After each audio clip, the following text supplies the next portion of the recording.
I'll say this all the time for our second best, biggest podcast of the year, which was what are the benefits of buying a book of business? Listen, you can't go wrong generally for buying a book of business. You just might get more headaches, put on a few pounds, lose some hair, get some gray hairs, whatever you've got going on. Not all books of business are simple or easy. You're merging cultures, clients, different ways of doing things. So it's not for the faint of heart, but you can make money off of it. So in this podcast, we explore all the pros of trying to find that elusive book of business. And this was our second biggest podcast of 2025. If you're looking to purchase a book of business, don't think that that's going to come knocking. Think of it that you're going to have to go to all the carrier meetings, you're going to go on all the trips. And I know in modern times, sometimes with family commitments, that can be hard, but if this is your growth strategy, this is where you want to be. All right. Hey, everybody. Recording this from vacation, so apologize for the sunglasses, but it's this toasty one out here today. And I would talk to you about the benefits of buying a book business. So there's two usual types of business that you can buy. You can buy a book, like a subset of another agency, or you could buy the whole agency. And there's huge benefits to doing this. You get one, instant clout with the carriers. If you have a similar carrier portfolio, a lot of times you will be bumped up to the next tier, which makes you more money.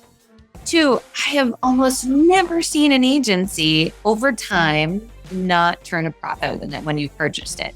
So it could take time and every deal is a little different, but know that you will most likely be profitable at it. Three, you could be acquiring team members that are very seasoned, valuable, awesome. And finding people is very difficult. So this is also a huge opportunity. Four, if you decide to keep the agency owner, which is what the video attached to this blog and this video on is all about, you might get some mentorship of younger producers. If you structure keeping that agency owner on, if it's the right choice, which we go to the blog of how to know if it's the right choice, but you might be getting some of that intelligence.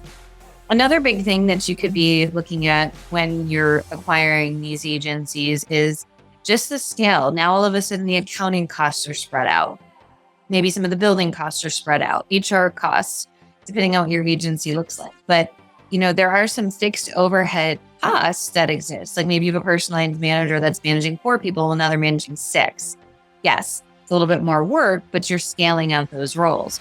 I think there's so many good opportunities in buying a book business. Now, I also understand that finding good books business can be a challenge. And that's why if it's something you're interested in, just like find the best team members, you are going to have to work the circuit, right? I've always said in my career, I looked for a job once, and that was when I was out of college. And I actually got an internship and got offered a job from there. The sellers that are the best sellers need to be courted, right? You need to be there the day that things get hard, the day that a carrier cuts a commission, or the day a technology is no longer working, or the day that, it's their top team member quits and they're just like, you know what? I think this is the time. This is the sign that I need to move on in life. And so if you're looking to purchase a book of business, don't think that that's going to come knocking. Think of it that you're going to have to go to all the carrier meetings, you're going to go on all the trips.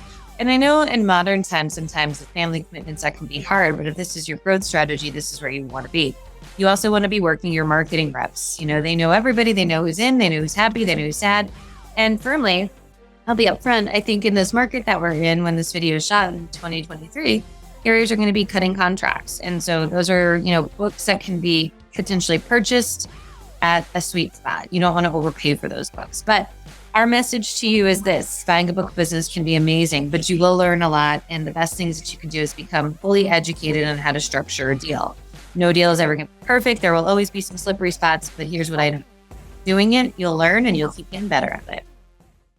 So maybe buying a book of business is on your strategic plan for 2026, which is why you need to get our strategic planner and be prepared for that book of business. So many people think it's going to be magical, sunshine and rainbows, and very rarely is it that until you get past the first 6 months to a year. Change is hard, but with a great plan, you can make it easier. So make sure you check out and go run and get our 2026 strategic planner so your agency is rock solid on how to kill it this next year. Thank you so much for listening to our second biggest podcast of 2025.